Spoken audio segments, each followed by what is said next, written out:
Olá! Já vai começar a aula 6 de natureza. O assunto é transgênicos. Preparados? Olá, pessoal! Eu vou começar essa aula com uma pergunta. O que difere uma pessoa da outra? Se você respondeu RG ou CPF, errou.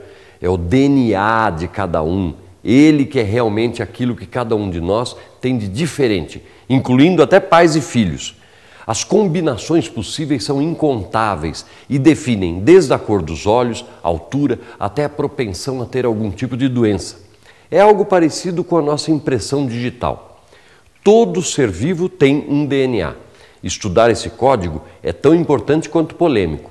O Jonas vai nos ajudar a compreender as discussões sobre o uso da transgenia na produção de alimentos e sobre o uso de animais nos laboratórios de pesquisa e as possíveis finalidades. Jonas, vamos nessa? Oi, pessoal! Vira e mexe, vemos nos jornais e reportagens de TV termos como biotecnologia, engenharia genética e transgenia.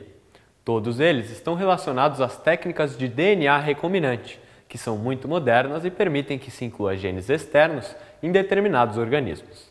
Chamamos de biotecnologia a aplicação prática dessas técnicas. Um exemplo da aplicação e benefícios dessa tecnologia deve ser conhecido e aguardado por quem tem diabetes. A biotecnologia e a manipulação genética permitem aos cientistas produzirem insulina humana a partir de determinadas bactérias. De maneira geral, o processo funciona da seguinte forma. A sequência de nucleotídeos é reconhecida pelas enzimas de restrição, que abrem a cadeia dupla do DNA, separando suas fitas. Isso é feito primeiramente no DNA humano e depois no plasmídio bacteriano. Então, pela enzima DNA ligase, os genes humanos que codificam a produção de insulina são aplicados na célula da bactéria, que passa a ser utilizada no tratamento de diabéticos. E eu lembro também de outra aplicação prática da biotecnologia. Muitos agricultores estavam sujeitos a perder grande parte de sua lavoura quando havia infestações de insetos ou pragas. Alterações no código genético da soja, por exemplo, garantem espécies modificadas mais resistentes a herbicidas e insetos. Essas manipulações também podem acontecer com o objetivo de suprir os níveis de vitaminas e minerais em uma população. É o mesmo raciocínio que ocorre com a nossa água. No Brasil, sabemos que existe uma carência de flúor no organismo das pessoas. Por isso, as empresas responsáveis pelo tratamento colocam uma pequena porcentagem desse elemento na água. Dessa forma, quando escovamos os dentes ou cozinhamos, estamos em contato com o flúor sem sabermos. Nos alimentos, esse enriquecimento acontece assim. A falta de vitamina A provoca no corpo humano uma deficiência na formação de tecidos, podendo causar cegueira e perda de resistência. Como forma de atenuar esses efeitos, a vitamina A é aplicada em grãos de arroz, já que este é o alimento mais consumido no mundo. Arthur, Jonas, tenho um pouco de medo de achar que esses transgênicos podem salvar o mundo. Ninguém consegue provar se eles são ou não prejudiciais ao meio ambiente. Prefiro achar que eles podem ser muito bons à medida que as pesquisas avançarem e forem descobertas outras coisas. Olha, Arita, seu cuidado faz sentido. O assunto é relativamente novo e polêmico, porque de um lado há quem diga que os alimentos geneticamente modificados, por serem resistentes às pragas e ambiente, têm melhor produtividade, podendo melhorar a distribuição dos alimentos no mundo. De outro lado, há argumentos relacionados aos problemas sociais que podem surgir a partir da expansão de grandes empresas fornecedoras de sementes e insumos agrícolas. Separei um exercício para vermos como esse assunto pode ser abordado de forma bem ampla pelo Enem. Os transgênicos vêm ocupando parte da imprensa com opiniões ora favoráveis, ora desfavoráveis. Um organismo, ao receber material genético de outra espécie ou modificado da mesma espécie, passa a apresentar novas características.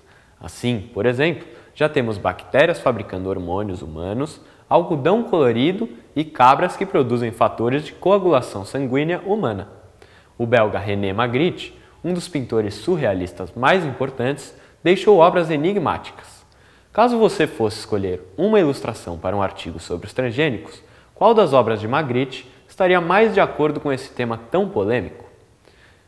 Este é um exercício clássico do Enem, que relaciona transgenia e obras de arte.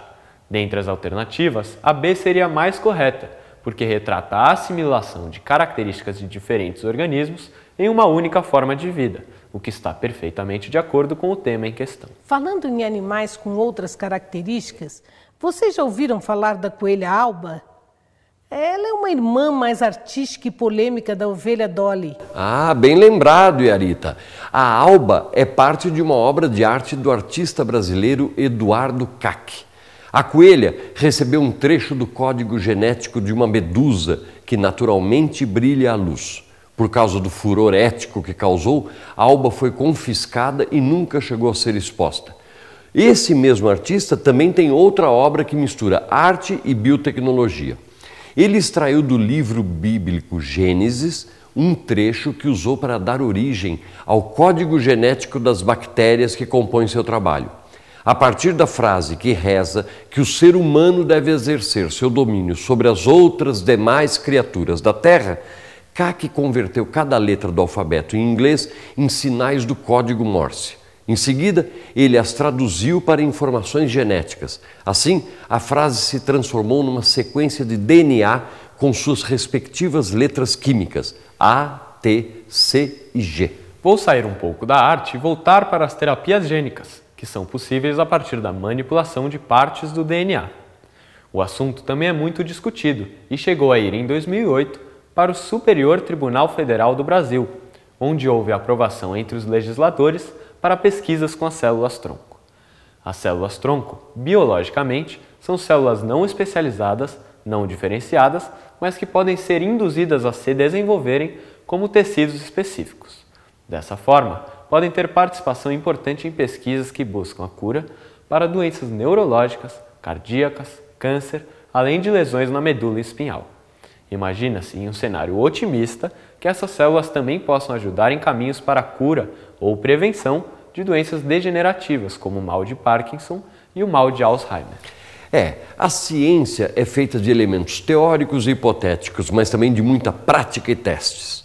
Por isso, os pesquisadores, de modo geral, apresentam vários argumentos que defendem a utilização das células-tronco em pesquisas. Eles dizem que as células-tronco embrionárias possuem o atributo de pluripotência, o que quer dizer que são capazes de originar qualquer tipo de célula do organismo.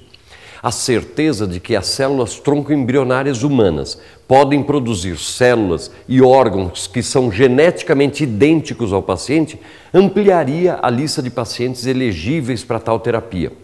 Sobre a questão ética, eles respondem: é ético deixar um paciente afetado por uma doença letal morrer para preservar um embrião cujo destino é o lixo? Ao utilizar células-tronco embrionárias para regenerar tecidos de um paciente, não estaríamos criando uma vida? O processo de obtenção das células-tronco para o tratamento é conhecido como terapia gênica e se dá da seguinte maneira: clona-se o DNA de um paciente de forma a obter o seu embrião, do qual são retiradas as células-tronco. Então, a especialização destas células seria induzida e estas, depois, aplicadas no paciente, que, sendo doador de si mesmo, não correria riscos de sofrer rejeição. Os críticos das pesquisas argumentam afirmando que impedir o desenvolvimento deste embrião seria tirar uma vida, ato semelhante a um aborto, implicando, para esta discussão, questões éticas que dependem muito de opiniões pessoais. Mas, Jonas, um passo de cada vez. Ainda não podemos ter a terapia gênica como forte opção para tratamento de doenças. A aplicação dessa técnica depende muito de um detalhado conhecimento a respeito do número, função e posição dos genes humanos, o que tem sido feito por cientistas dos Estados Unidos, do Japão e da Europa no chamado Projeto Genoma, visando o sequenciamento de bases nitrogenadas de todo o DNA humano. Acho que chegamos no momento de fazermos mais uma pausa para um exercício.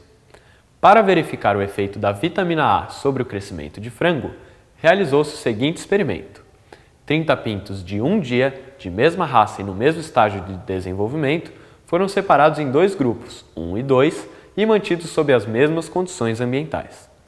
Foram preparadas rações com os mesmos componentes e a uma delas acrescentou-se vitamina A. O grupo 1 foi alimentado durante 20 dias com ração que recebeu vitamina A. O grupo 2, ao contrário, durante os 20 dias recebeu ração sem vitamina A. A cada 2 dias, os frangos foram pesados. Decorridos 20 dias, os resultados da pesagem foram registrados no gráfico. Considerando que os frangos devem ganhar peso rapidamente, os resultados indicam que a. Adicionar vitamina A na ração não resolve o problema do criador, pois há ganho de peso com ou sem vitamina. B. A vitamina A provocou redução no peso dos frangos, cujo peso médio foi sempre menor que o dos frangos que não receberam vitamina A, logo, não deve ser usado.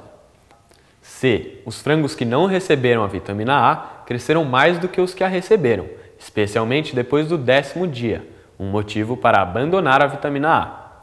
D. Enriquecer a ração com vitamina A parece ser uma boa estratégia, uma vez que a diferença de peso entre os dois grupos sempre foi crescente e progressiva. Ou E. A vitamina A fez com que o grupo que teve aumento de peso não tivesse problemas como cegueira noturna e ulcerações na córnea. Pela comparação do gráfico e pela análise das alternativas, fica comprovado que a adição de vitamina A faz com que ocorra o ganho de peso ao longo dos dias. Por isso, alternativa D. Falando em animais, não podemos deixar de falar sobre a discussão que há entre os países sobre o uso de animais em pesquisas e testes. Em 2005, uma lei que, além de restringir o uso de animais em pesquisas, também determina a prioridade aos métodos alternativos, foi publicada no estado de São Paulo e está atualmente em vigor. Ela exige também a criação nas instituições que utilizam animais de comissões de ética. Ativistas pró-animais ainda não se mostram satisfeitos, criticando, por exemplo, as lacunas deixadas nas considerações sobre o que são considerados maus tratos. Pesquisadores afirmam que há áreas que não se pode substituir os animais, como nos estudos de medicina para a raiva, por exemplo. Hoje, há diversos métodos alternativos, como o uso de cadáveres conservados e ratos mecânicos. Pois é, Arthur. A polêmica é grande e antiga. Até Darwin já opinava no assunto. Ele dizia: temo que se dê pouca importância ao sofrimento dos animais e ficaria contente com alguma lei contra essa desumanidade. Mas sei que a fisiologia não teria avançado se não fossem experimentos com animais vivos. E quem retarda esse progresso comete um crime. Bom, pessoal, entre a arte de Magritte e Eduardo Kac, as lendas das sereias e minotauros e a ciência da soja, ervilha e arroz, o que podemos dizer é que esse é um assunto com muitas perguntas e muitas hipóteses. O importante é que estejamos dispostos a conhecer os diferentes argumentos para formar nossa própria opinião. Não deixe de fazer os exercícios e a gente se vê na próxima aula. Tchau! Então, gostou? Se quiser ver de novo, pode. Mande pelo site suas dúvidas e não esqueça dos exercícios e material complementar.